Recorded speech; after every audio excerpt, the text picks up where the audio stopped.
नमस्कार, आपण पाहत आहात सह्याद्री न्यूज, आवाज महाराष्ट्राचा। खानापूर प्राथमिक आरोग्य केंद्र अजूनही जुन्याच इमारतीत, कोट्यावधींची नवी इमारत वापराविना बंद।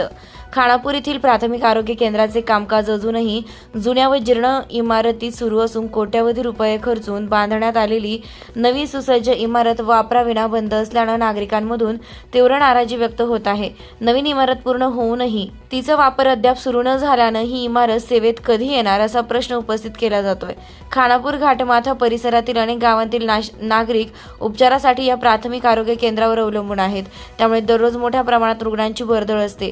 मात्र सध्या वापरात असलेली इमारत अनेक वर्षांपूर्वीची असून ती जीर्ण झाली आहे। इमारतीतील अनेक ठिकाणी तडे गेले असून परिसरातील पाण्याचे हौद व इतर बांधकामेही धोकादायक बनल्याचं चित्र आहे। नागरिकांच्या सातत्यपूर्ण मागणीनंतर दिवंगत आमदार स्वर्गीय अनिल भाऊ बाबर यांच्या विशेष प्रयत्नातून 15 फेब्रुवारी 2023 रोजी नवीन इमारतीच्या बांधकामाला सुरुवात करण्यात आली होती।